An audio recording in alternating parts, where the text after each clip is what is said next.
tous, bienvenue sur le plateau de Il est l'heure Monseigneur, émission consacrée, vous le savez, aux aînés de notre département, mais pas seulement, tous ceux qui les accompagnent également. Nous allons vous proposer en ce mois de décembre, c'est le mois des fêtes de fin d'année, des solutions pour garder le moral et être bien physiquement. Je vous propose tout de suite de découvrir d'ailleurs le sommaire de l'émission. Et nous débuterons l'émission avec une masseuse qui, avec ses mains, fait du bien aux aidants dans un EHPAD à Montbrison. Comment se rendre-t-il aussi en tant que bénévole au cœur d'une association? Vous le verrez qu'il n'y a pas d'âge pour aider les autres et vous le verrez surtout au sein de la Banque alimentaire de la Loire qui nous a ouvert ses portes. Quand des tout-petits rencontrent des aînés, cela donne un atelier peinture intergénérationnel avec le Jardin des couleurs de Montbrison. Et puis du foie gras vegan dit faux gras dans nos assiettes pour les fêtes de fin d'année avec une recette réalisée par la chef du restaurant La Cantine numéro 10 de Saint-Étienne. L'EHPAD Les Monts du Soir de Montbrison a mis en place un programme bien-être pour les aidants qui rencontrent des situations parfois très compliquées et difficiles à vivre. Et bien, grâce à ce programme et à la masseuse Laetitia Gandrieux, ces aidants ont pu pendant une demi-heure se relaxer et profiter des différents massages énergétiques offerts par l'EHPAD et ils ont trouvé cela plutôt réconfortant. On regarde.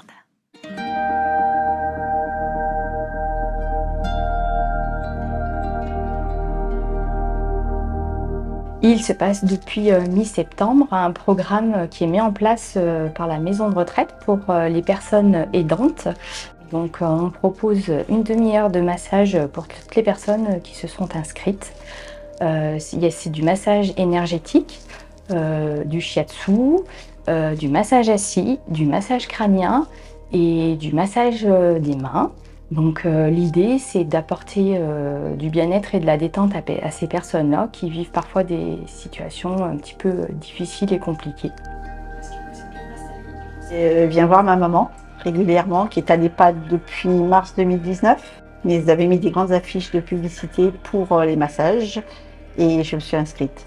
Et ça me fait vraiment du bien parce que ça fait 4 ans et demi qu'elle est là. Et entre mes sœurs et puis mon frère un peu moins parce qu'il habite beaucoup plus loin, on vient tous les jours. Soit l'une, soit les unes, soit les autres, on est là tous les jours pour venir la voir.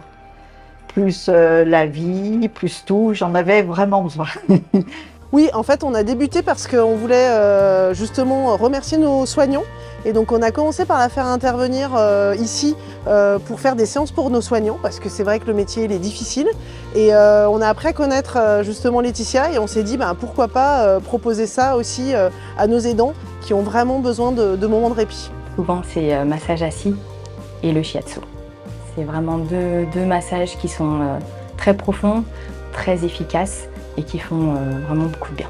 Après, ça serait super si on arrivait à inclure ça dans toutes les maisons de retraite, dans tous les EHPAD, dans toutes les sociétés en fait, de façon à faire du bien à tout le monde et que ça devienne un peu une façon de vivre et une habitude de prendre soin de soi, de se faire masser, c'est hyper important.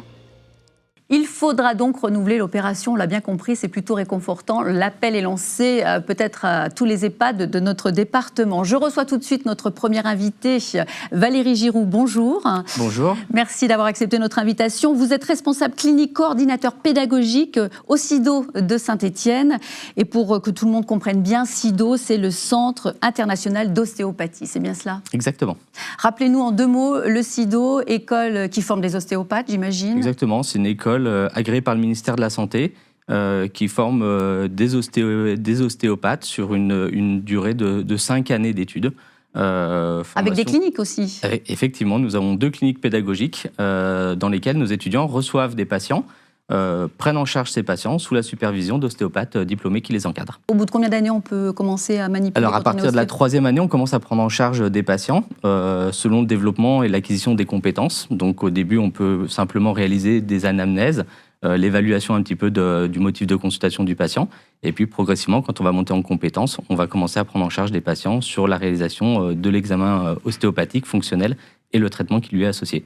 Alors, ça va être très compliqué, j'imagine, mais explication de l'ostéopathie en quelques mots. En quelques mots, l'ostéopathe, il va chercher à améliorer l'état de santé d'un patient. Et pour ce faire, il va s'appuyer sur des manipulations, sur des mobilisations, dans le but de désensibiliser une zone qui pourrait être douloureuse chez ce patient-là. J'ai dit l'état de santé du patient. Il faut savoir que l'OMS, donc l'Organisation mondiale de la santé, définit la santé comme étant un complet bien-être physique, mental et social. Vous parliez tout à l'heure du physique et du mental. Ça permet de prendre conscience de l'importance de considérer un patient, pas simplement sur son motif de consultation, mais sur l'environnement dans lequel il baigne à ce moment-là, puisqu'il peut y avoir, pour un senior, de l'isolement, il peut y avoir de la sédentarité, il peut y avoir des médicaments, il peut y avoir des chutes, des choses comme ça, qui vont contribuer à un environnement dans lequel il se trouve et qui peut favoriser l'apparition d'une douleur. Oui, alors justement, on est sur le bon plateau. Là, vous disiez senior. Quels sont les bienfaits que l'ostéopathie peut justement apporter aux seniors ? Déjà, ça va s'inscrire vraiment dans l'amélioration de la qualité de vie. On ne va pas forcément dire que le patient n'aura plus de douleur du tout. Il y a des facteurs prédictifs à la douleur chez le senior. Il y a les chutes, il y a l'âge, il y a la prise de médicaments, il y a la sédentarité dont on parlait, la déshydratation, la dénutrition. Tous ces facteurs-là vont être à considérer dans la prise en charge du patient afin d'améliorer ce qu'on va appeler les troubles fonctionnels qui peuvent en découdre. Quand on parle de troubles fonctionnels, il peut y avoir des troubles circulatoires tels que des jambes lourdes, quelqu'un qui reste assis longtemps, et ça peut entraîner des troubles de circulation. Il peut y avoir des troubles neurologiques tels l'apparition de sciatalgie, ou de névralgie cervico-brachiale avec des douleurs qui peuvent diffuser dans le bras. Il peut y avoir des troubles digestifs, de transit, il peut y avoir des maux de tête. Oui, donc c'est vraiment très c'est divers et varié, et ça agit sur différents domaines dans le corps humain. Est-ce qu'à la clinique, vous recevez des personnes âgées, justement, oui, on en reçoit. De notre département? Oui, exactement, on en reçoit beaucoup. Ils n'ont pas peur de l'ostéopathie? Non, ils n'ont pas peur de l'ostéopathie, et justement, en général, ça leur apporte ce bien-être. Ils apprécient. Ils apprécient grandement les séances qu'on peut leur proposer. Ils viennent chez vous, vous ne vous déplacez pas chez les personnes âgées? Alors, ça peut exister? Si, on a certains ostéopathes en ville le font. Oui, on le fait également. Dans le cadre de la formation, il est permis à des étudiants de 5e année d'aller réaliser des stages externes. Vous parliez de Montbrison, d'un EHPAD en l'occurrence.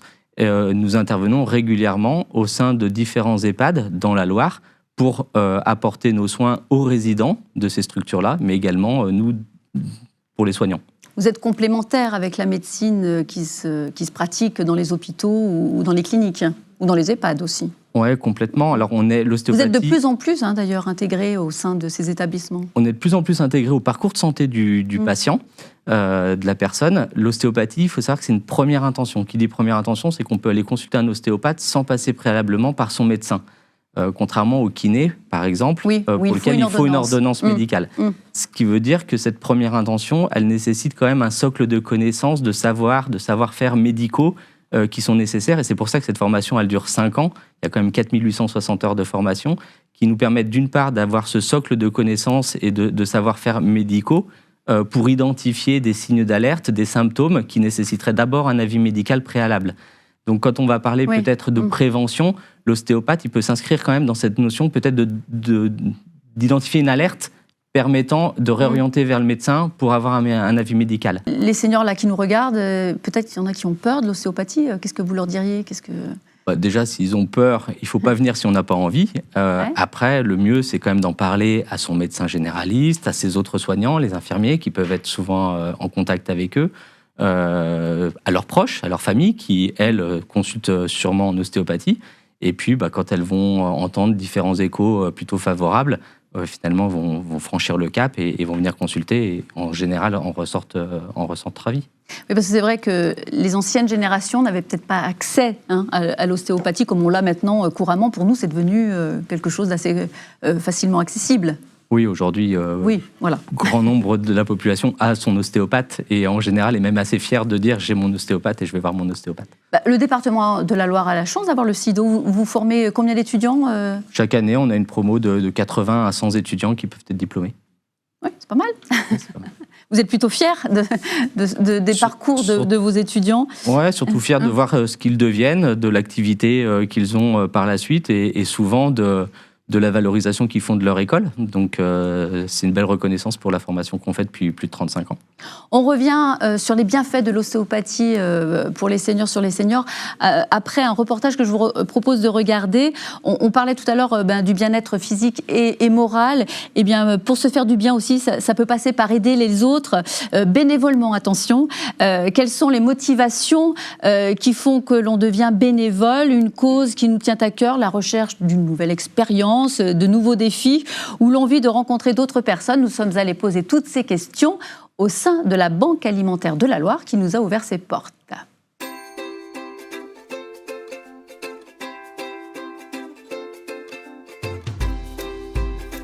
J'ai décidé de venir à la Banque alimentaire à l'invitation d'un ami qui avait été président de cette banque. Et puis au fil du temps, on m'a demandé si je voulais m'engager un petit peu plus dans la gouvernance, comme on dit, ou l'accompagnement. J'ai bien voulu l'accepter. Voilà comment je suis arrivé à la Banque alimentaire. Mon activité que j'ai terminée à 68 ans malgré tout en 2018, après un petit temps de repos, un temps de faire Saint-Jacques de Compostelle, ça m'a pris 2 mois, plus le retour. La moyenne d'âge, c'est, on va dire, 65 ans, c'est l'âge de la retraite. Mais vous l'avez constaté, certaines personnes ont bien au-delà de 65, puisque certaines ont 73, j'en fais partie. Mais il y en a d'autres qui ont même 80 ans. Ça fait 13 ans à peu près que je suis ici. Je suis rentré provisoirement, et puis le provisoire a duré longtemps. L'ambiance qu'il y a à la Banque alimentaire, c'est, comment dirais-je, c'est quelque chose à connaître et apprécier, parce que là, nous sommes tous sur le même pied d'égalité, c'est-à-dire que nous sommes là pour rendre service, et voilà quoi. J'ai un atelier où je suis en train de faire des chariots pour mettre les réaux qui servent pour les collectes, bien entendu. Et donc c'est un atelier où il faut que je soude et tout, je coupe. Je suis pas mal outillé pour faire ce travail. André, je le trouve au top. Il répare tout. Dès qu'il y a quoi que ce soit, on l'appelle et il arrive. Il est là avant tout le monde. Et à 5h du matin, il est en pleine action. À son âge, j'aimerais être comme ça, moi, à son âge. Pourquoi être là? Parce que tant que je peux l'être, je pense que ça me permet de bien vieillir. Tant que je peux faire ce travail-là, je m'en plains pas.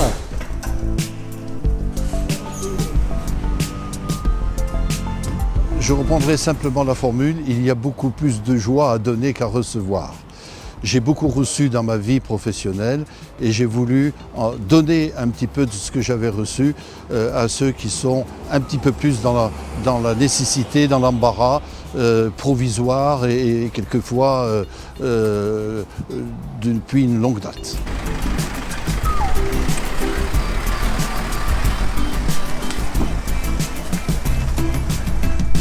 La Banque alimentaire de la Loire qui compte 155 bénévoles tout de même. Elle existe depuis 34 ans. Elle a comme mission la lutte contre le gaspillage alimentaire, vous le savez, en récupérant un maximum de denrées. Et la distribution, deuxième mission, la distribution de ces denrées aux plus démunis d'entre nous. Elle distribue chaque année 2200 tonnes de denrées dans notre département, ce qui correspond à 4 400 000 repas. C'est imposant et c'est important. À noter que pour la grande collecte qui a lieu fin novembre, 2600 bénévoles ont participé à ce mouvement de solidarité, dont 1800 lycéens ligériens dans 98 magasins de notre département. Alors, si vous aussi, vous souhaitez devenir bénévole au sein de la Banque alimentaire, eh bien, vous pouvez les appeler en composant le 04 77 91 11 61. Vous pouvez également vous rendre sur le site internet qui s'affiche sur votre écran. Voilà. Alors, on l'a vu, des bénévoles retraités, âgés, mais actifs. Et ça, c'est important de rester actif. Vous le disiez, pour le corps humain, là, on a un squelette. C'est important, il faut bouger, même quand on est âgé. Ouais, la personne interviewée évoquait la notion de mieux vieillir grâce aussi à ce genre d'activité. C'est justement lutter contre la sédentarité qui va permettre d'entretenir cette mobilité du corps humain et le fonctionnement de l'ensemble des organes qui s'y rattachent. Mais on n'a pas, au bout d'un moment, quand on a 80 ans, le squelette, même si on veut bouger, le squelette arrive à suivre. Je disais tout à l'heure, on n'a pas l'âge de nos os, forcément. Non, alors... Ça dépend, des fois, il y a des personnes qui... Il faut quand même ça bouger, dépend de chaque situation, il faut garder mais ça en tête. il faut bouger, effectivement. On a tendance à dire un esprit sain dans un corps sain, donc... Si on est bien mentalement, on est bien physiquement, et inversement, si on est bien physiquement, ça joue aussi sur le mental. Et on parlait aussi de cette notion d'équilibre aussi social. Quelqu'un qui garde un contact social, travailler dans ce genre d'activité, ça permet aussi de créer des liens et aussi de se sentir utile, et ça contribue à un mieux-être. Transition toute faite justement avec pour recevoir notre deuxième invité, Monsieur Pachou. Venez nous rejoindre. Monsieur Pachou, des petits frères des pauvres. En France, 2 millions de personnes n'ont plus de contact avec leurs proches. Et en ces fêtes de fin d'année qui arrivent, il est encore plus dur de se retrouver tout seul. L'association des petits frères des pauvres aide des personnes isolées. Pour nous en parler, donc, Monsieur Pachou nous a rejoint. Merci d'être avec nous. Merci de nous avoir invités. Mais c'est normal. En ces périodes de fin d'année, l'isolement est encore plus dur à vivre. Vous, au sein des petits frères des pauvres, vous connaissez bien cette situation. Est-ce qu'on a à peu près un chiffre dans notre département pour savoir le nombre de personnes qui sont isolées? Alors, on n'a pas vraiment de chiffres sur le département, mais on l'a sur les petits frères des pauvres font un sondage national. Et au dernier sondage, après le Covid, on avait 530 000 personnes qui étaient en ce qu'on appelle en mort sociale. Et avant le Covid, c'était que 250. Donc il y a eu un gros, malheureusement... Oui, ça s'est une pas du hausse tout amélioré, importante, non, oui, au contraire. Alors, il y a peut-être des personnes qui nous regardent et qui se sentent seules, qui sont isolées. Grâce à vous, grâce aux petits frères des pauvres, elles vont peut-être pouvoir retrouver un petit peu de réconfort. Comment ça se passe? Vous visitez, vous êtes combien déjà au sein des petits frères des pauvres? Alors, on est tous des bénévoles. On est sur Saint-Étienne, qui a été créé il y a 10 ans. Et par contre, l'association date de 1946, et elle est nationale et même internationale. Et donc, nous, sur Saint-Étienne, on est à peu près 49 bénévoles pour autant de personnes. Alors, et c'est pas 49 personnes. C'est pas beaucoup. C'est pas beaucoup, il vous en faudrait plus, bien évidemment. Il y en a pas beaucoup d'associations qui ne recherchent pas de bénévoles. Vous n'êtes pas assez nombreux pour visiter toutes ces personnes isolées dans notre département? Voilà, c'est pas avoir des bénévoles pour en avoir, c'est que on a des demandes. Déjà, c'est assez dur à trouver les personnes, et donc on essaye de s'ouvrir aux autres associations. On est complémentaire de toutes les personnes qui s'occupent des gens qui sont âgés. Et justement, comment vous savez qu'une personne est isolée? Est-ce qu'elle a été renseignée par une personne, un voisin? Comment ça se passe? Alors, très souvent, c'est des voisins qui peuvent appeler. C'est la personne elle-même, parce qu'on fait... qui dit « je me sens seule ». Voilà, comme là, vous nous donnez l'occasion de se faire connaître, donc ça peut aussi inciter des personnes à nous appeler. Et puis, on a tous les gens qui travaillent, comme je vous disais, avec ce milieu social, qui peut être les tuteurs, les assistantes sociales, les infirmiers. On est vraiment ouvert à tout le monde. Par contre, ce qu'on dit bien, c'est qu'il faut que la personne ait envie de nous recevoir, parce que nous, on se déplace vers les gens. Vous allez au domicile, et c'est ça qui est important. Oui. Vous-même, vous rencontrez des personnes isolées? Oui, moi j'ai une personne, d'ailleurs, si on rentre dans cette association et qu'on fait que la visite à une personne, on a déjà fait le 100%, tout le reste c'est vraiment du surplus qu'on rajoute pour qu'il soit bien, mais c'est vraiment le but principal, c'est d'aller rendre visite à ces personnes à peu près une fois par semaine. Après, on laisse le bénévole avec la personne accompagnée voir un petit peu quand est-ce qu'ils peuvent se voir et tout, et faire ce qu'ils ont envie. Mais on est sur... Le bénévole est là pour faire passer un bon moment, rendre un lien social à la personne. Il y a des gens qui, pendant 2-3 ans, ne sont pas sortis de chez eux. Donc le but, c'est pas de faire à leur place, C'est de les inciter à retrouver un lien social. Voilà, tout à fait. Et de s'ouvrir à nouveau au monde. Hein. C'est peut-être Exactement. compliqué pour certaines personnes âgées qui sont peut-être dans la précarité, ou alors ça touche tous les milieux sociaux. Alors nous, on a malheureusement, on a 3 critères de sélection. Je sais que c'est pas toujours facile à expliquer, mais c'est simplement parce que nous, on a une association qui ne vive que par dons et legs. Donc les gens, qui donnent, ils donnent pour les pauvres. Ce qu'on fait... Oui, donc vous allez plus facilement vers des personnes qui sont... Voilà, qui ont des revenus modestes, assez faibles, et surtout... Le principal, c'est l'isolement. J'ai une autre question aussi. Oui. C'est que des personnes âgées qui vont visiter d'autres personnes âgées, ou alors il y a des jeunes? Alors on a eu un C'est important bon aussi coup. C'est important que des jeunes aillent visiter des personnes âgées. Alors nous, on a eu un bon coup de rajeunissement après le Covid. Ah, tant mieux. Oui. Le Covid a servi à ça, malheureusement. On a pratiquement plus de demandes de retraités. Je pense qu'ils ont peut-être vu qu'il fallait faire autre chose, je ne sais pas. Par contre, les jeunes se sont beaucoup investis, des jeunes qui peuvent aller de 20 à 30 ans. Même des fois, on a même des mineurs qui nous ont demandé, mais bon, on ne les prend pas parce que c'est quand même... Juridiquement parlant, c'est peut-être plus compliqué. C'est plus compliqué, oui. Mais donc, il y a des jeunes qui vont visiter. C'est bien, tant mieux. C'est très très bien parce qu'en plus, ils nous apportent leur élan de jeunesse et puis des idées nouvelles. Donc, et puis ça se passe très bien, le mélange chez nous, pour les bénévoles. Et nous, à Saint-Étienne, on a quelque chose qui nous tient à cœur, c'est que le bénévole se sente bien dans son association, parce que on pense que c'est comme ça qu'il fera un bon... Alors, on a vu des images, là, où vous êtes avec des personnes âgées et des enfants, des tout-petits aussi.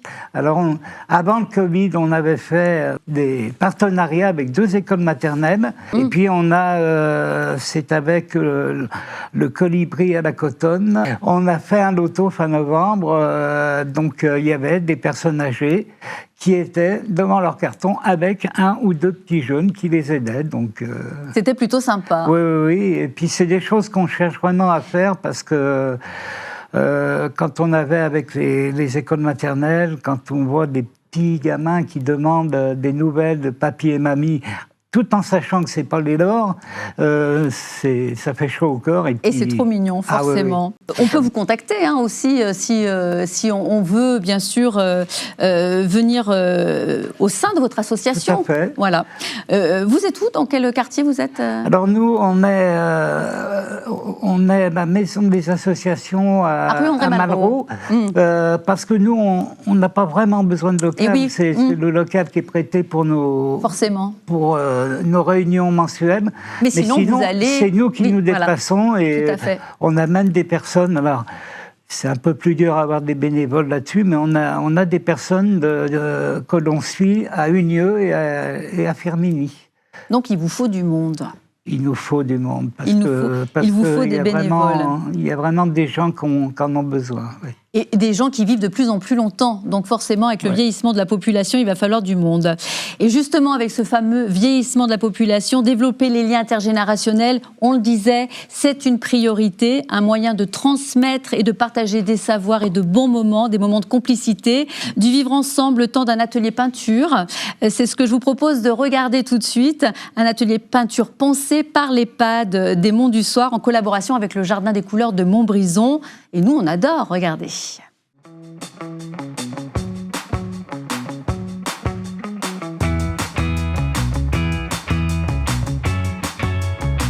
Tous les mois, on va rencontrer les personnes âgées ou au jardin d'enfants, un coup au lutin, un coup aux couleurs et un coup à l'EHPAD.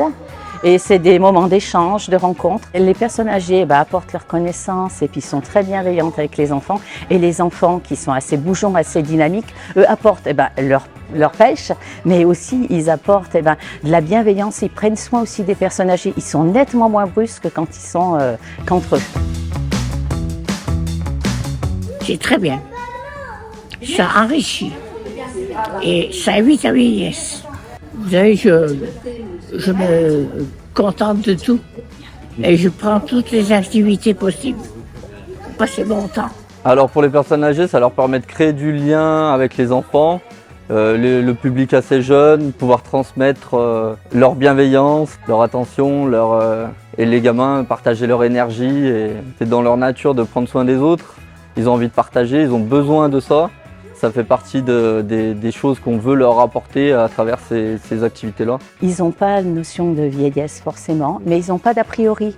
Donc ils posent toujours plein de questions. L'an dernier, il y a un petit garçon qui a vu une personne qui était en fauteuil. Il lui dit « Mais pourquoi toi t'es en fauteuil ?» Elle lui a simplement répondu « Mes jambes sont fatiguées, je ne peux pas marcher. » Il lui a dit « Oh c'est chouette, c'est pratique ton truc !» Et ils sont spontanés et il y a des échanges, ça fait du bien aux enfants de voir d'autres personnes plus âgées. Et aux personnes âgées, de rencontrer des enfants, ça leur rappelle des souvenirs avec leurs enfants, leurs petits-enfants. Et ils n'ont pas forcément la chance de les avoir très régulièrement avec eux. Normalement, il y a le tricot qui devait se faire aujourd'hui, qui va se faire dans un étage. On a d'autres partenaires, on a eu la maîtrise de la Loire récemment. On a pas mal d'activités qui se font intergénérationnelles à la fois avec les enfants, avec les un peu plus grands. Il y a aussi du lien qui se transmet avec par exemple les stagiaires, voilà, un peu tous les âges. Au revoir et à bientôt.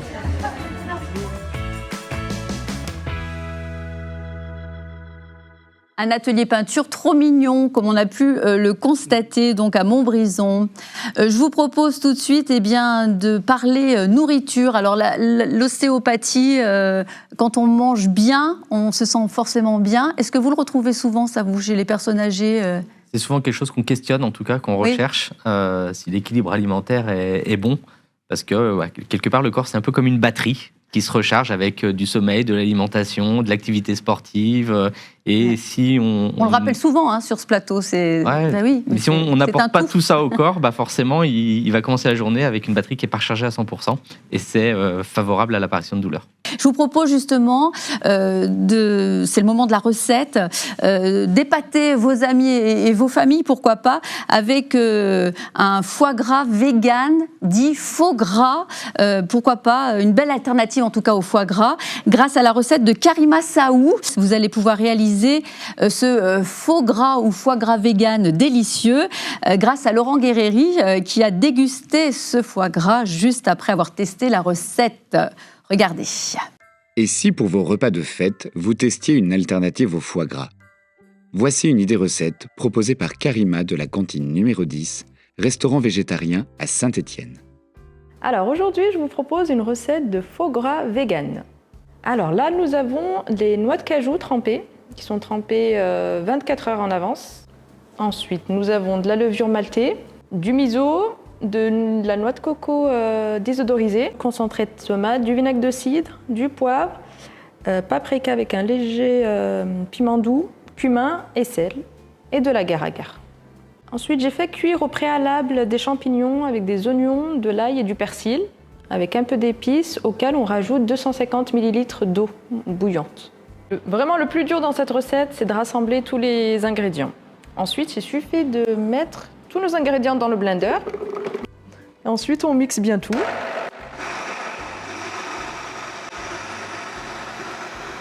Il faut bien avoir une texture crémeuse. Ensuite, on met dans notre casserole. Alors, on fait chauffer pendant 2-3 minutes à feu doux jusqu'à que la préparation s'épaississe un petit peu. Et ensuite, on transvase directement dans nos récipients. Réservez 24 heures au réfrigérateur avant de servir. Et pour un effet visuel des plus bluffants, réalisez une couche de gras en laissant fondre au bain-marie de l'huile de coco avec du curcuma. Le résultat est impressionnant.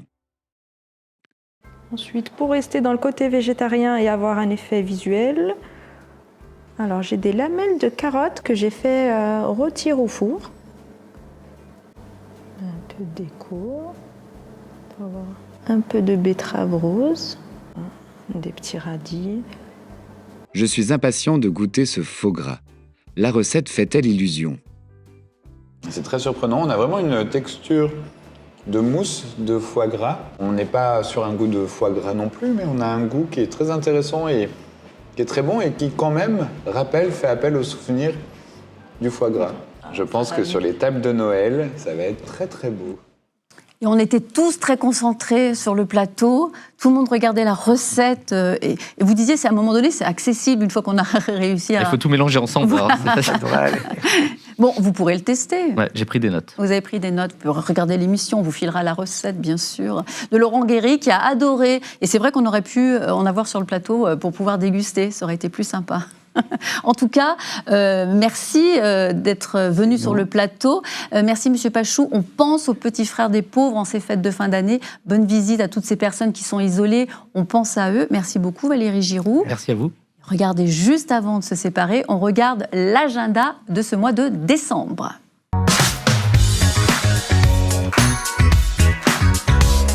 Jusqu'au 7 janvier, découvrez Graines, l'exposition proposée au musée d'Allard de Montbrison. Une expo qui invite à l'observation des graines pour découvrir la diversité des formes, des couleurs, mais aussi les spécificités de chaque famille qui contribuent à leur migration.